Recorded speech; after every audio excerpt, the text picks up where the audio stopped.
আমি শ্ৰীমদ ভাগৱত শাস্ত্ৰৰ ভিতৰ চোৱালৈকে আগবাঢ়িছোঁ। সকলোকে সেৱা জনালোঁ দেই। হে সজ্জনসকল, পবিত্ৰ গুৰু আসনৰ সন্মুখত ভগৱন্তৰ একান্ত ভকতসকল, বয়োজ্যেষ্ঠ জ্ঞানৱন্ত অধ্যয়নপুষ্ট অভিজ্ঞ মহামান্য আপোনাসৱ আসনাধীষ্ঠ হৈ থকা এই শুভ ক্ষণত আমাৰ দৰে এজন সাধাৰণ ব্যক্তিয়ে এই কাৰ্যসূচী সম্পাদনা কৰাটো দেৱৰো দুৰ্লভ। তথাপি আপোনাসৱৰ আজ্ঞা শিৰত লৈ আমি কাৰ্যসূচী ৰূপায়ণ কৰিবলৈ আগবাঢ়িছোঁ। শত সহস্ৰ ভুল কুটি মাৰ্জনা কৰি অনুষ্ঠানটোৰ সাফল্যমণ্ডিত হোৱাৰ ক্ষেত্ৰত আপোনাসৱেও সহযোগিতা আগবঢ়াব বুলি বিনম্ৰতাৰে সেৱা জনাই আমি বিষয়বস্তুৰ ভিতৰলৈ আগবাঢ়িছোঁ। শ্ৰীমদ ভাগৱতৰ দ্বিতীয় স্কন্ধ, শ্ৰীকৃষ্ণায় নমঃ। মংগলাচৰণ পদ। জয় জয় কৃষ্ণ যাৰ স্মৰণ মংগল, জাগ যোগাদিৰো হৰি নাম মহাফল,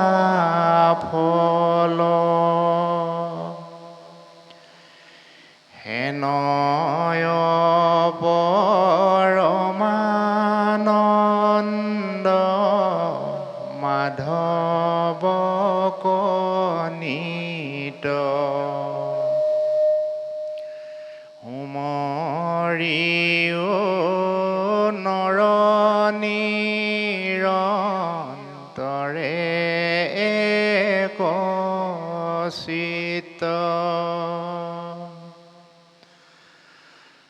কৃষ্ণ কথায় অমৃত কপিউহা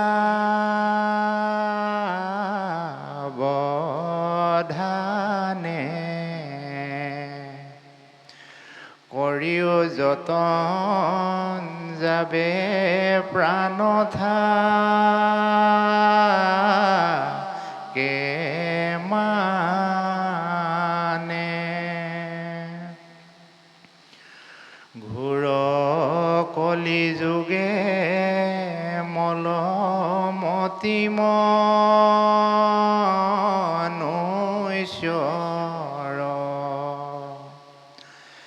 নাহি আন ধৰ্ম হৰি কীৰ্তন তপৰ,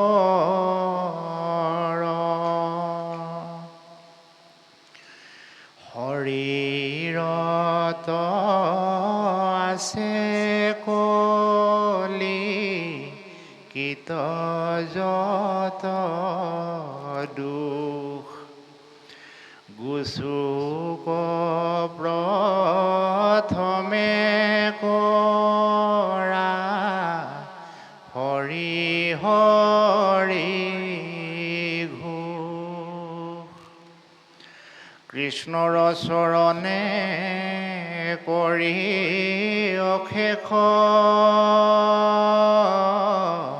প্ৰণতি, অচ্যুতৰ কিংকৰ শংকৰণী গদতি,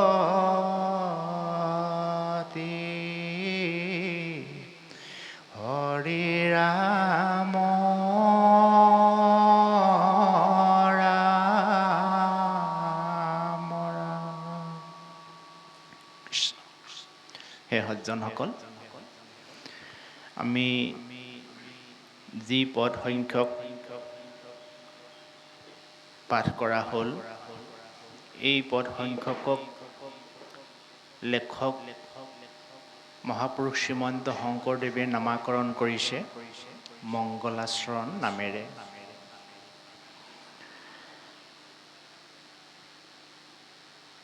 মহাপুৰুষ শ্ৰীমন্ত শংকৰদেৱে নিজকে অচ্যুতৰ কিংকৰ বুলি অভিহিত কৰিছে।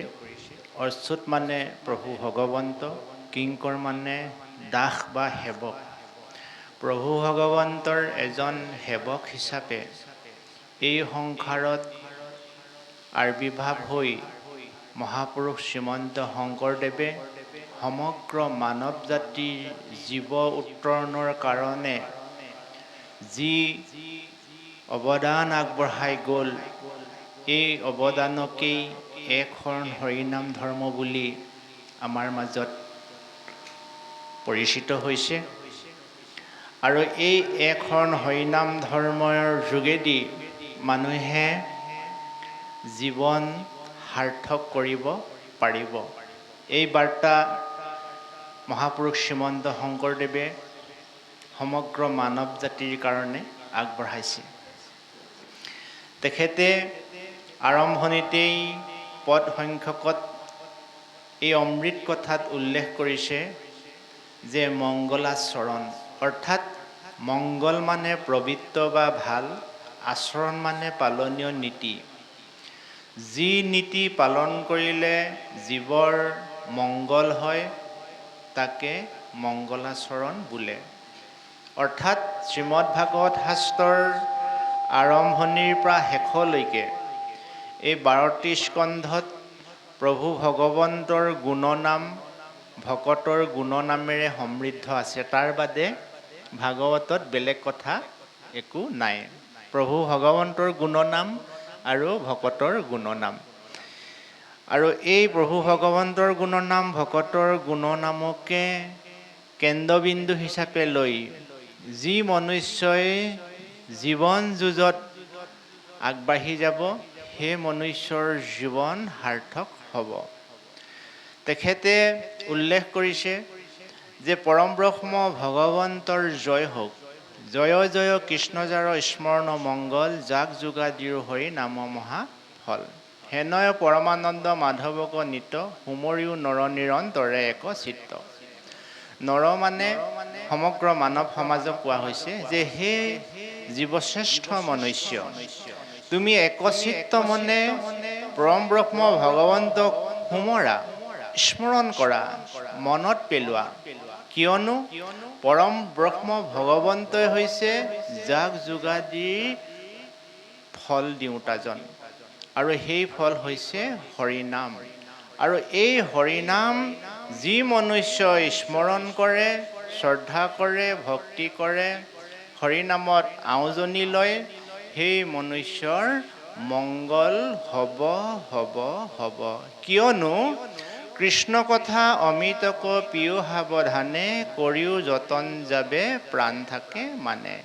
ঘোৰ কলি যুগে মলমতি মনুষ্যৰ, নাহি আন ধৰ্ম হৰি কীৰ্তনত পৰ।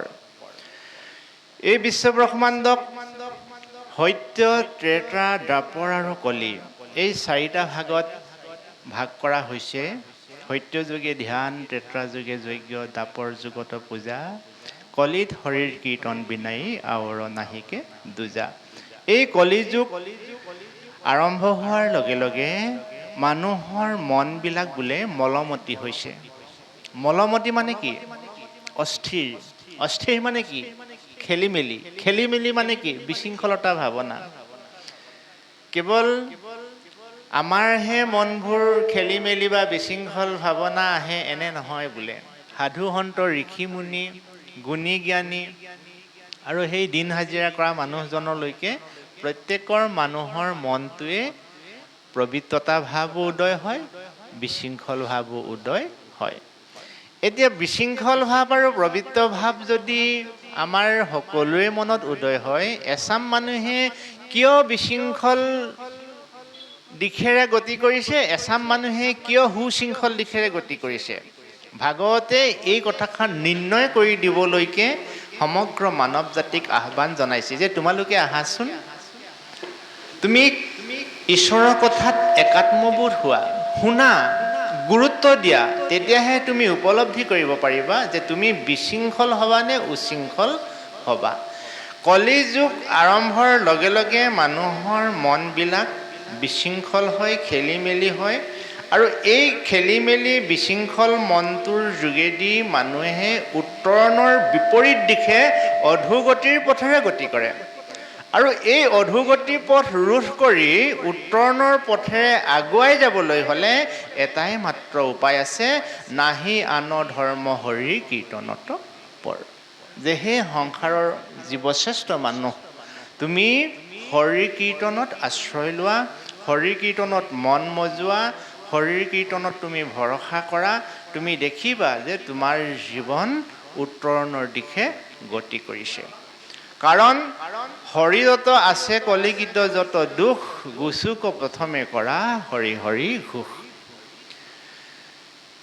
এই বিশ্বব্ৰহ্মাণ্ডত কলিকিত দুখ মানে কি? যিবিলাক আচৰণে মানুহৰ উত্তৰণত বাধা জন্মায় সেইবিলাককে কলিকিত দুখ বুলি কোৱা হয়। যেনে তক চখু মন মুখ নাখিকা শ্ৰৱণ, এহি ছয় শত্ৰুঘোৰ জানিবা পৰম। হে সংসাৰৰ মনুষ্যগণ, জীৱশ্ৰেষ্ঠ মানুহ হৈও আমি শ্ৰেষ্ঠ পথৰ বিপৰীতে গতি কৰা মূল কাৰণটো হৈছে এই কলিকিত দুখবিলাকে আমাক শ্ৰেষ্ঠ পথলৈ যাবলৈ বাধা দিয়ে। আৰু সিহঁতে আমাৰ অনিষ্ট হোৱা পথেৰেহে আদৰণি জনায়। কোনে কোনে আমাক আদৰণি জনায়? তক চকু মন মুখ নাসিকা শ্ৰৱণ।